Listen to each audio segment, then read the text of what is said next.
sëñ bi naka nga tudd Babou ñu ngi ñëw fekk la fii fi nga xam ne mooy si biir marché bi yooni marché bi daanaka nga nekk mu fekk nga taxaw yow loo fi aussi man driver laa ñooy nekk di liggéey si garage driver ok léegi yow naka nga gisee li nga xam ne mooy clear di road bi nga xam ne loolu la nguur gi nekk non baax na lii kontaan nañ si ñun chauffeur yi boo taxoon fii baax na si ñun kontaan nañ si trop ndax fii dañuy time da dee ñëw fii da nga dee am problème ak jigéen surtout borom puus yi borom jaay da ngay lal léeg-léeg nga laal seen bagage sax nga amoon ñoom problème waaw da ngay war a liggéey sax nga laal bagage sax andi police problème boo xam ne da nga war a liggéey doo liggéey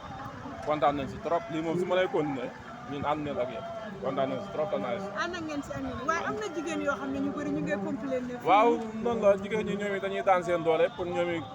duñu yóbbu seen kër lañ bëgg dañuy daan seen doole waaye comme ñu bàyyi route bi oto yi mën a jàll soo da ngay bëgg a dem sax doo mën a dem te da ngay liggéey te doo si laalee bagage yi jàmbur da ngay am ak ñoom problème da ngay wax ne da ngay wàcc sax nga ñëw si ni da ngay añaan saaga sax dañ la koy def waaw saaga sax dañ la koy doo si laalee bagage yi jàmbur da ngay dégg dafa añaan dafa bon ne nga siy dégg yow yaay xam sa soxla nga xam ne yow da nga war a ut si nga muñ di liggéey góorgóorlu dañuy moytu de waaye kontaan dëgg lañ si def dañ ko mënee yokku daal ñu kontaan nañ ñu ngi ànd ak ñoom ñun waa garage bii ñu ngi ànd ak ñoom kontaan nañ mbokk yi comme niñ ko déggee rek waa garage bi ñoom ñu ne kontaan nañ ci liggéey bi opération bi lu ñoo def ni comme maanaam gis nañ ne ñoom ak jigéen ñi dañ dee mën a am problème fii nii because jigéen ñi dañ dee mën a xatal gars yi da moto bu laal seen bagage yi ne nañ fay wala ñu yóbbu leen police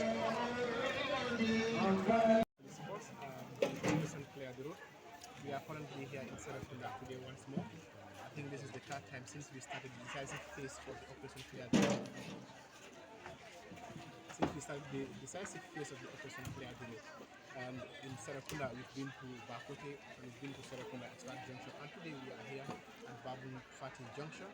into the Babun Fati, but into the Serekunda. What we have seen, honestly, it's very sad. And I know from the footages, people will see that women have put in place their selling items and all that. And when we arrived, they have run away with their food items. It's not what we expect or what we want to be seen chasing along with them. But I mean, it's 1 year plus. We are almost 2 years into this, and every day on a daily basis, we will talk to people. The team will go around across the country, across the Greater Banjul area, more specific, in ensuring, talking to them, letting them understand. But many times when we meet them, they will tell us that they have understood. That let's not allow them, they're not going to come back again. What we are trying to say is we are not getting into the market. This is the road. It's a road where vehicles are using to fly in and out. And it's very difficult. It is very difficult that this is happening. The vehicles and people selling and vendors cannot be on the same road. There are a possibility of the congestion, not only the congestion, but the incident or possibility of accident and unrelated. And the fact that most importantly the road is meant for vehicles to fly through, but it's very difficult having to have vendors occupy the entire space. When we are coming, you could see vehicles struggling to go in and out. And when actually the team gets there, this is, you can see behind me, this is what's happened. When we rush and take their luggages and their commodities into people's compound, and they'll be hiding them there. After 5-10 minutes, when we are finished, we thought everything is done. When we step out, is the time they will come out again and put this in place, put them in place or display them on the road again. And we have information, and we have confirmation from the Cardiff Municipal Council that the marketplace, behind the market or inside the market, there are spaces. But people fail to go into the market to do their sales because they believe that on the road is where the population is, that's where people are passing by. It's easier to make sales there on the road than into the market. And we are appealing to everybody, we are appealing to all vendors that this is not the intention of the Operation Clear the Road, to be going around scouting and running after people. That's not what we want. What we want is for us to collaborate together as Gambians. And at the end of the day, whatever we are doing is for the Gambia. And this is what we encourage. But it's like up to date, people are being defiant of the regulation and being defiant of the objective of Operation Clear the Road. You can see behind me, and this is what is happening in other compounds around here, along the road. The shops along the road. People just take their commodities, go into the mosques, into the shops, go into the compounds. Immediately after that, when we left, then they will come back again and continue doing their business. If this is how it's going to continue, then the Operation Clear the Road will never succeed. And please be informed. like we displayed or we mentioned on our press release that Operation Clear the Road is here to stay, meaning that Operation Clear the Road will have to realize its objectives.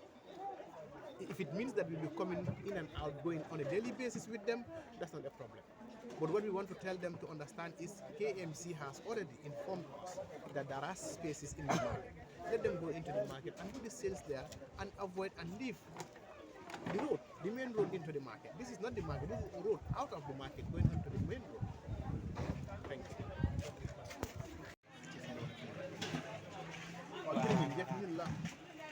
jërëjëf ñu ngi Gambia Police Force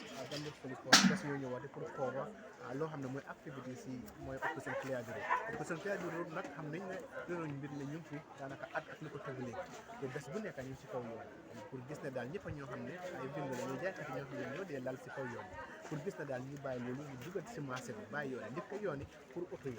soo si loolu lañ nekka seen barki démb naa dañ am ay beneen faana boo xam ne mooy ne képp koo xam ne fii lañ ko si yoon bi dañ koo yóbbu koot nga xam ne nii loolu mooy suñu tànk tey te tey demoon nañ Bakoteh barki démb dina ñu wax Espat Junction waaye tey nii ñu ngi boori suñu wax Babou Fati Junction boo xam ne moo dugg si biir marché bi waaye bi ñu fa duggee nag gis nañ loo xam ne nag doy ñu dara ndeke fekk nañ nit ñaa ngi lal si kaw yoon di jaay si kaw yoon waaye suñu nga eggee rek gars yi daal di daw jël seen bagage di dugg si ay kër yi dugg si ay bitik yi di ko fa denc fii nag fu ñu nekk ni suma gannaaw di ngeen gis kër boo xam ne foofu lañ dugg ñu fekk ne daanaka kër baa ngi fees dal ak ay bagage yiy jaay dafa mel ne bu ñu déggee balaa ñoo egsi bi dañ jël bagage yëpp dugg bi si biir kër yi loolu lu ñoo wone rek mooy ne moo tax saa yi fi ñëwee suñu jógee rek ñu foog ne defar nañ fi yëpp dee rek ñoom dañoo génne waat si kër gi dugg si kaw yoon yi lalaat si kaw yoon yi continuer te lii dafa doon loo xam ne loolu dañoo daaxaat ndigte il faut ñu jàppalante liggéey bi il faut ñu jàppalante ñëpp xam nañ ne Operation Clear the Road mooy ne kenn warut a jaay si kaw yoon kenn warta paak oto si kaw yoon kenn warta def dara si kaw